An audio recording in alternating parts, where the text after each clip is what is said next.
So Canon has recently refreshed its lineup of DSLRs by announcing two new models, the Canon EOS 100D, the world's smallest and lightest DSLR, and also the Canon EOS 700D. They're both quite similar, so Phil, just tell us a little bit about the sensor technology. Okay, sure, yeah. They both feature an 18 megapixel CMOS sensor with a standard ISO range from 100 to 12,800. This can be expanded to an ISO range or an ISO equivalent of 25,600, and both feature a Digic 5 image processor. But between that, there's some subtle differences.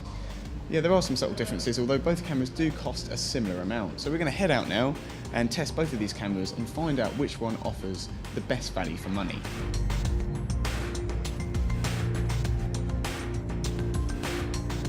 One of the first things that strikes you about the 100D's design is how light it is, and in the hand it weighs 407 grams body only.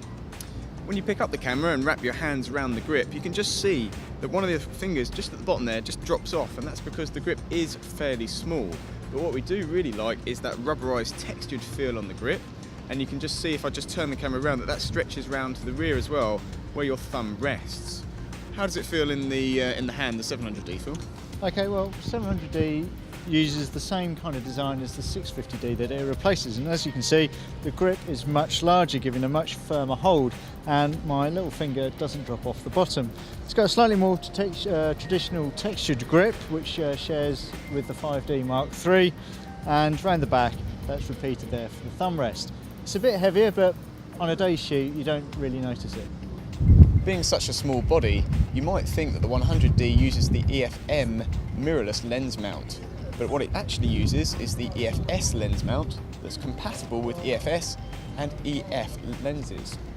So as you can see here, we've got the lens mount, and just by attaching the kit lens, you can just see that the kit lens does look rather large on the front. And if we just remove the kit lens and just exchange it with a telephoto zoom such as this 70 to 200 here, just put that on the front, you can just see how small the body looks. And if you just compose up and just have a look through the viewfinder, the camera does feel quite light at the back, and it's slightly front heavy. So it's not that well balanced when it's used with larger lenses. Thanks to the larger proportions of the 700D over the 100D and the bigger hand grip, longer lenses feel a lot better balanced when shooting handheld. This gives you much more flexibility, especially when thinking about extending your selection of lenses, more so than the 100D, which is probably better suited to smaller pancake lenses like the 40mm. Both cameras feature a very similar arrangement in terms of their button layout, and on the top plate we can just see the mode dial, ISO button and single command dial are all positioned in the same place. But if I just turn around the 100D and have a look at the rear, I haven't got the same D-pad controls as on the 700D, and I've only got this quick selection button which I then have to use to go in and select things such as drive mode and AF. So yeah, on the 700D I've got the flexibility of having these hardwired controls. So I've got quick access to white balance, AF, picture styles and drive mode. So while both have got very good access to controls, the 700D's got the edge here. Both cameras feature a 3-inch 1040k dot touchscreen, so it's really nice just to be able to touch the display just to head through the menu when you need to. But the design on the 100D is slightly different to that on the 700D. That's right, so whereas yours sits flush to the body, I can tilt mine and pull it out from the screen, so depending on what I'm shooting, whether I'm shooting the subject low down or high up, I can easily compose the shot, making it much more usable in a range of subjects. The 100D and the 700D both feature continuous AF when recording HD video. You can clearly see here at the moment on my screen I'm focused on the foreground, and just as I lift the camera up, the camera will automatically focus on the background there. However, if I was to use the button just at the bottom left of the screen, the servo AF, and if I just temporarily pause the autofocus there and come back down to the foreground, you can now see how that is out of focus. But then if I was to press the button again, you can just see there that I'm turning it into focus. And what we really like about the STM kit lens is how smooth and silent the AF performance is, and you can't hear the AF motor whirring or any kind of noises whatsoever. Both the 100D and the 700D feature a 9-point AF system arranged in a diamond formation in the viewfinder. It's got a slight bias towards the centre, so if your subject's off to the edge of the frame you might have to recompose your shots before acquiring focus. The difference between the two is that the 700D features a 9 cross-type sensor type, whereas the 100D... Yeah, the 100D's got one cross-type sensor in the centre, so it's not quite as responsive as that on the 700D. And given the choice, we'd probably prefer to go with the 9 cross-type sensors as featured on the 700D, simply because it is going to be more responsive. So while both cameras share the Digic 5 image processor and 18 megapixel resolution, it's the 700D that's got the quicker burst shooting. The 100D can shoot at 4 frames a second and the 700D can shoot at 5 frames a second, making it a bit better for action photography. So as far as image quality goes, there's no real surprises that the 100D and 700D perform pretty much identically.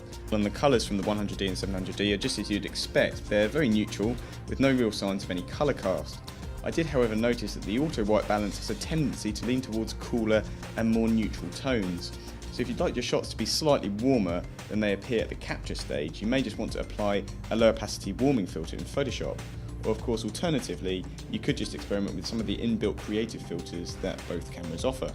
Looking at detail, and while the 700D and 100D feature an 18 megapixel sensor, which probably doesn't have quite the same maximum resolution as, say, Nikon's D5200 or the Sony A65, still puts in a very good performance. Colour noise does start to become a bit of an issue at ISO 1600 and above, though don't be put off by this, as it's very easily taken care of, provided you shoot in RAW. The ISO sensitivity that I'd probably want to push to is ISO 6400. Above that, at the highest ISO sensitivity settings, 12,800 and also 25,600, is that noise becomes much more recognisable. So we would probably advise just to stay clear of the 2 highest sensitivity settings if you can. Not only that, but both cameras feature the new 1855mm STM lens. So what did you notice with that? Optically, you can expect the lens to produce chromatic aberrations along the edges, where there's high contrast between the highlights and the shadows. And I also noticed the vignetting just kind of creeps in when the aperture is fully opened. However, this does start to disperse at the corner of the images when the aperture is closed down beyond f5.6. And of course, the other advantage of it being an STM lens is that it operates silently and provides a really smooth autofocus operation when you're recording HD video. So one other point just to note with these cameras is that the 100D has a slightly smaller battery than that on the 700D, meaning you won't get as many shots per charge. Now both cameras are great and they're both very, very good performers, but the 100D is targeting a slightly different audience than the 700D. I'd say 100D users are maybe looking for a camera that's smaller, a smaller DSLR that's both lightweight and very easy to transport, and you barely know you've got it carried over the shoulder. And of course the 700D has its benefits as well. Yeah, that's right. I think for the trade-off on the slightly bulkier design, you get a better performance, so you get the better AF, the better drive mode, you've got the flip out screen and a number of other little advantages. So that's why I think the 700D is the better all-round solution. It's a much more versatile option than the 100D. Totally agree, and when you take the price into consideration as well, both cameras cost $649 with the 18 to 55mm kit lens. And when you consider that, you are getting more value for money if you were to choose the 700D over the 100D. And you can just read the full reviews of both cameras by visiting www.whatdigitalcamera.com.